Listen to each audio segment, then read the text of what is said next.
There's a drink you could pour tomorrow morning that some people in white coats would rather you never heard about. It costs less than $1.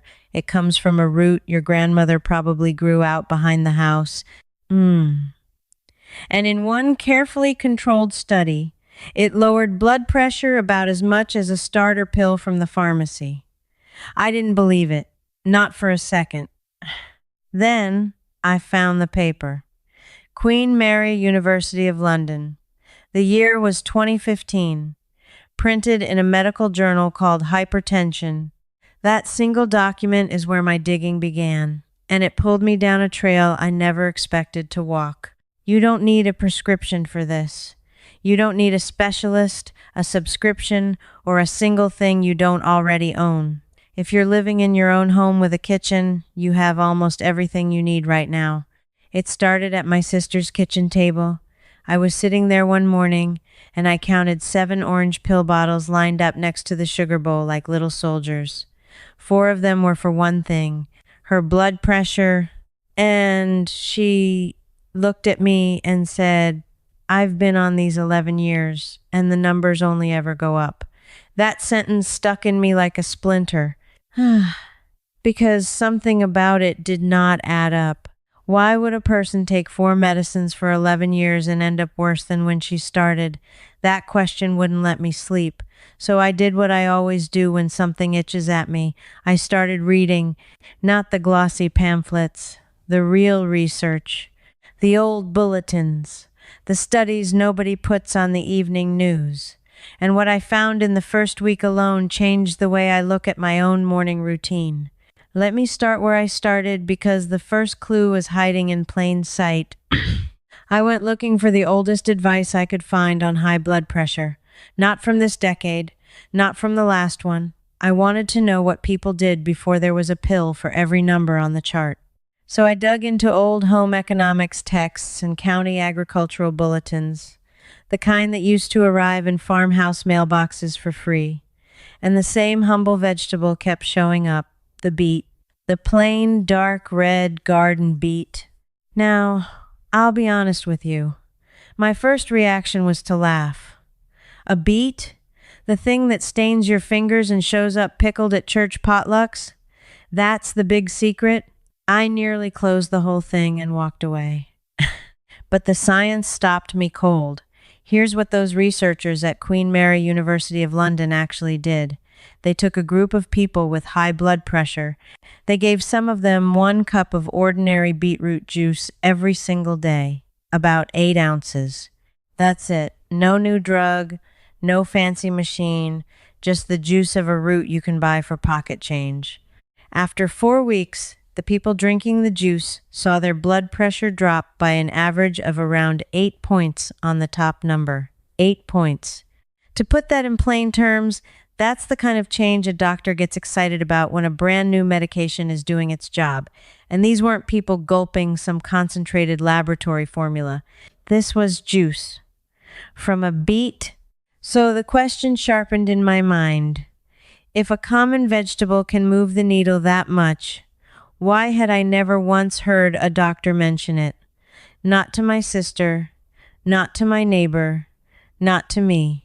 That's when I realized I wasn't looking at a health tip anymore.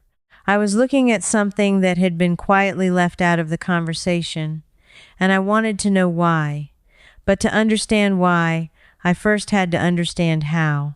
Because a beet lowers blood pressure sounds like an old wives' tale until you learn what's actually happening inside your body, and that's where the trail got genuinely fascinating. The secret isn't really the beet itself. It's what the beet carries. Beets are packed with something called dietary nitrate. Now don't let the word scare you. This is the natural kind that grows in dark leafy greens and root vegetables straight out of good soil. When you drink that beet juice, your body takes that nitrate and, through a few clever steps, turns it into something called nitric oxide. And nitric oxide is the part that matters. Because nitric oxide is the signal that tells the walls of your blood vessels to relax and open wider. When your vessels relax, the pressure inside them drops. It's simple plumbing. Wider pipes, lower pressure. Here's the piece that gave me chills when I read it. This isn't fringe science. In 1998, the Nobel Prize in Medicine was awarded to three researchers for discovering exactly how nitric oxide works to relax blood vessels. Their names were Robert Furchtgott, Louis Ignarro, and Farid Murad, the highest honor in medicine, handed out for understanding the very thing a plain garden beet delivers to your body for free. Read that again. The mechanism won a Nobel Prize more than 25 years ago, and yet the cheapest, oldest source of it was still sitting quietly in the produce aisle while my sister rattled 4 pill bottles every morning. The University of Exeter over in England spent years studying this too. They kept testing beetroot juice on athletes and older adults alike. They found that the nitrate in the juice helped muscles use oxygen more efficiently, helped with stamina, and yes, helped ease the load on the heart. Study after study, the same quiet result. So now I understood the how. A root vegetable feeds your body the raw material to make the exact compound science already proved relaxes your arteries. But understanding the science only made the silence louder. Because if the plumbing is that simple and the proof is that old, then somebody somewhere decided this wasn't worth telling you. And I was starting to get an idea of who benefits when a free root stays forgotten and a monthly prescription stays full. Before I get to that, though, I need to take you further back. Because this knowledge is older than the studies. Much older. And that's when I understood how much we've lost. I found references to beets being used for the blood going back centuries. Ancient Romans wrote about using beets for the blood and for circulation, not for salads, for health. They understood, without any laboratory, that this red root did something good for the body's flow. Then I found the part that really got me. During the Second World War, when food was rationed and imported medicine was scarce, families across Britain and America leaned hard on what they could grow. Beets were a staple in the victory gardens. Government pamphlets from that era pushed root vegetables not just to fill bellies, but because people understood they kept you strong and steady. There was a generation that grew beets, ate beets, drank the cooking water from beets because they refused to waste a drop, and they did it without ever knowing the word nitrate. They just knew it worked. Grandmother knew, great-grandmother knew, and somewhere between their kitchen and ours, that knowledge got buried under a mountain of packaging and prescriptions. Think about what that means. We didn't lose this because it stopped working. Beets didn't change. Our bodies didn't change. The nitrate does exactly today what it did in 1943. We lost it because it became inconvenient to remember, because there's no salesman for a beet. No pamphlet gets mailed to your house telling you the produce section might do what the pharmacy charges you $40 or $50 a month to do. That's the cost of forgetting. And for my sister, the cost added up to 11 years and thousands of dollars, all while the answer sat 3 feet away in the vegetable drawer. But here's where I have to stop myself, because I can already hear the objection. And it's a fair one. Maybe you're sitting there thinking, that's fine for someone with a fancy juicer and money for organic vegetables and time to fuss in the kitchen. That's not me. I'm on a fixed income. I live alone. I'm not buying some $400 machine to squeeze a beet. I hear you, and I want you to hear me, because this next part is built specifically for you, for the person in the small apartment, for the one cooking for one. For anyone who thinks the good stuff is always just out of reach, you do not need a juicer. You do not need anything electric. You do not need to spend more than about $1. Here's exactly what to do, and I've tested this myself at my own counter. Buy 1 raw beet. Just 1. At most stores, it costs somewhere between 50 cents and $1. If raw beets are hard for you to find or hard for you to handle, the plain cooked ones that come vacuum sealed in a pouch in the produce section work just fine, and they save you the mess. If you're starting with a raw beet, scrub it clean, trim the ends, and cut it into chunks. You don't even have to peel it. Then you have two easy paths. The first path needs no machine at all. Put your beet chunks in a pot with a little water. Simmer them until they're soft. And here's the part most people throw away by mistake. Save the cooking water. That dark red water is full of the very nitrate you're after. Let it cool and drink about a cup of it. Your grandmother called it beet water and never wasted it. Now you know why. The second path is even simpler if you have a blender, even a cheap handheld one. Take your cooked beet, add a cup of water, blend it smooth, and if you like, strain it through a kitchen sieve or a clean cloth. That's your beet juice. That's the whole recipe. About 8 ounces, once a day, in the morning. Don't like the earthy taste? I didn't either at first. Squeeze in half a lemon or a splash of apple juice. It cuts right through it. Some folks add a thumb of ginger. The nitrate doesn't care how you flavor it. That's the entire method.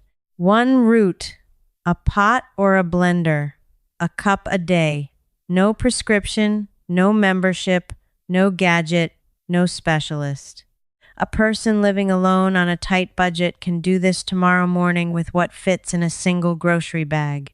And that forgetting is exactly what I've spent my nights writing down, because a beet is only one signal out of dozens your body has been trying to send you for years. I put all of it into 3 books I wrote myself, more than 550 pages of real content, and they go far past what fits in one video. How to read the warnings your own body gives you before a crisis. How to close the silent shortages nobody tests you for.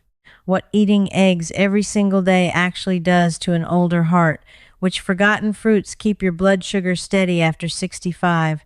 What the morning hours do to your pressure and why cardiologists watch that window. And the questions to ask before you ever say yes to a procedure.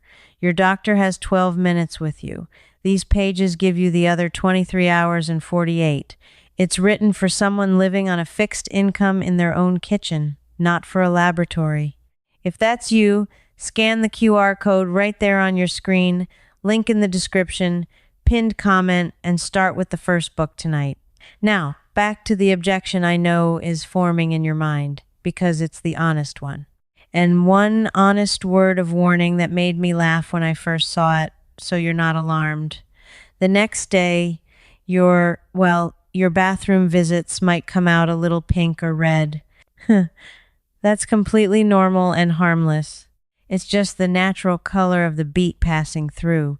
It fooled a lot of people over the years into a scare, but it's nothing at all. So now you've got the drink, you've got it cheap, and you've got it easy. But if this were the whole story, I'd have stopped digging a week in. It wasn't. Because when I looked at the studies more closely, I found something that separated the people who got the full benefit from the people who got almost nothing. Same juice. Same amount, wildly different results, and that difference is the thing almost nobody tells you. Here's what tipped me off. I kept reading about people who tried beetroot juice and swore it did nothing for them. Nothing at all. Meanwhile, the studies showed clear, measurable drops in blood pressure. How could both be true?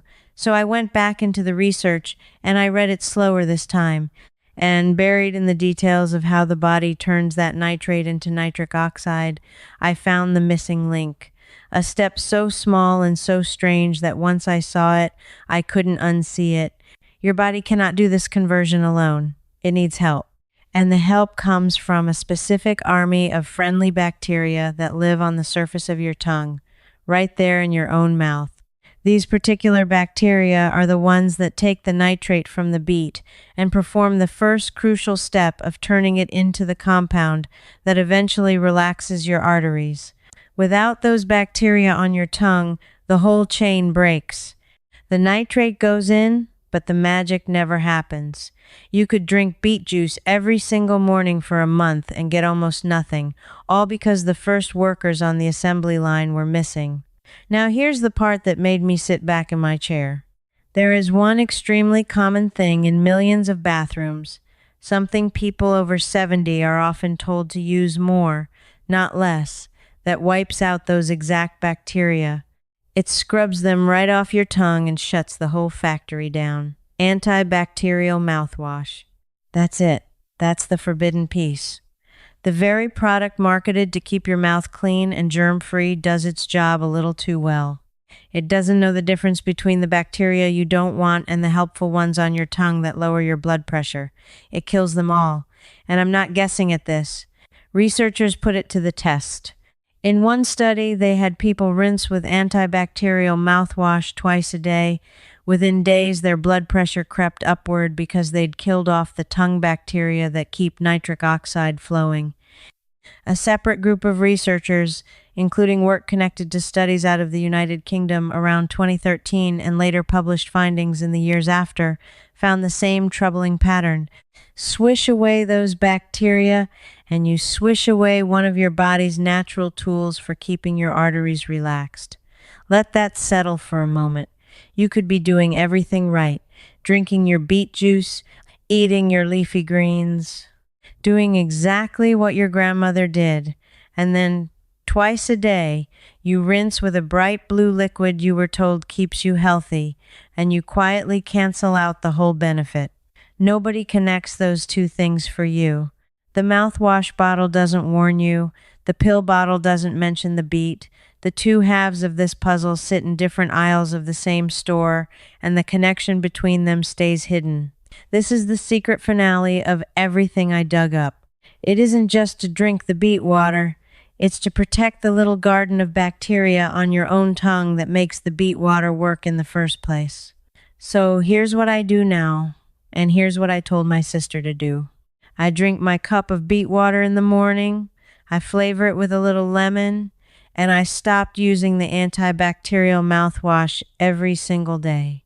If you feel you need something for your breath, plain water works, and there are gentler rinses that don't scorch every living thing in your mouth. But that harsh germ-killing rinse, twice a day, every day, that was quietly working against the very thing I was trying to fix. Think about the elegance of what our grandparents did without knowing any of the science. They ate the beet, they drank the beet water, and they never once owned a bottle of antibacterial mouthwash because it barely existed. Their whole system was intact. The root went in, the tongue did its work, the arteries relaxed, and nobody wrote a study about it because it was just life. We are the first generation to have both halves of the answer sitting right in front of us and to have accidentally broken the connection between them. That's what got buried. Not a drug, not a miracle cure. A simple, complete, self-contained system that cost almost nothing and depended on nobody. A root you grow, a step your own body performs, and the quiet knowledge to not undo it. Now let me tie the whole trail together because I want you to see the full shape of what I found. I started at a kitchen table with 7 pill bottles and a question that wouldn't quit.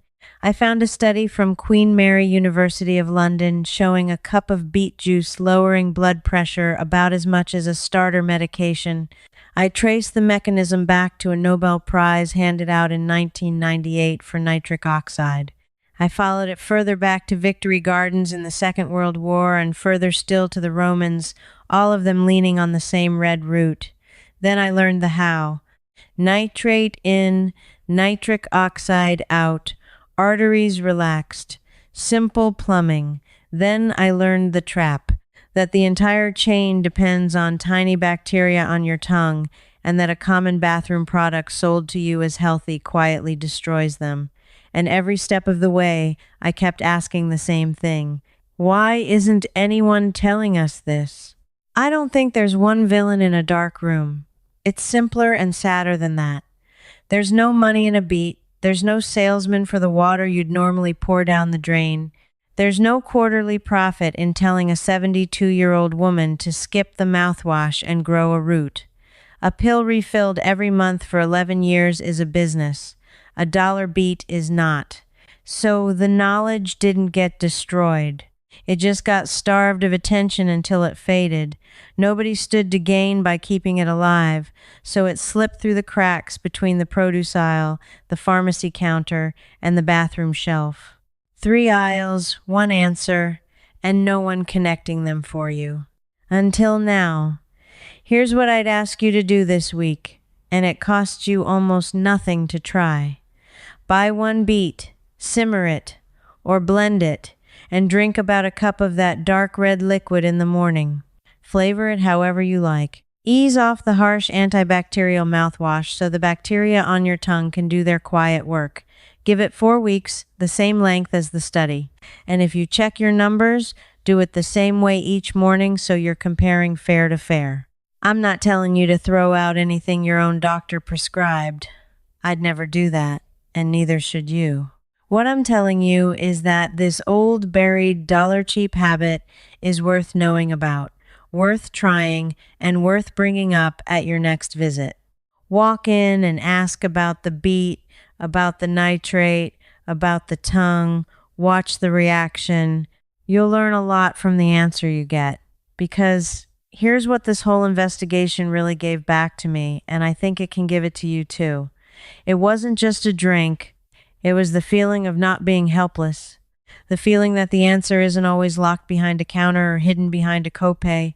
Sometimes it's sitting in the vegetable drawer, exactly where it sat for your grandmother, waiting for somebody stubborn enough to go looking. I spent most of my life assuming the newest, most expensive, most complicated answer was the best one.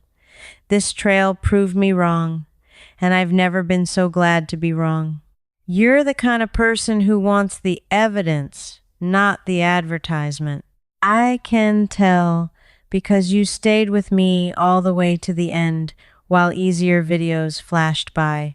That's exactly the kind of mind that finds these buried answers. You trust what holds up, not what shouted the loudest. So let me ask you something specific, and I really do want you to answer. When you first saw me mention the mouthwash, did you already have a bottle of it sitting on your bathroom shelf right now? Be honest. Tell me in the comments below, yes or no, because I have a feeling the answer is going to surprise a lot of us. And while you're down there, tell me where you're watching from. I love seeing how far these forgotten kitchen secrets travel. If you want to keep digging with me, come along. This isn't a channel so much as a small, growing crowd of stubborn people quietly recovering the practical knowledge our parents and grandparents relied on before it all got buried under packaging and monthly fees.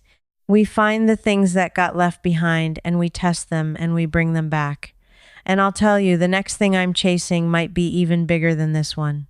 Because while I was reading through those old wartime bulletins, I stumbled onto something about a common spice, one that's probably in your cupboard right now, that mid-century households used every night before bed. They swore it did something for their sleep and their joints that we now pay a fortune for in little bottles. I've already found the first document, and it's from a decade you would not expect. But that's the next trail, and I want you with me when I follow it to the end. This video gave you the overview, but there's more.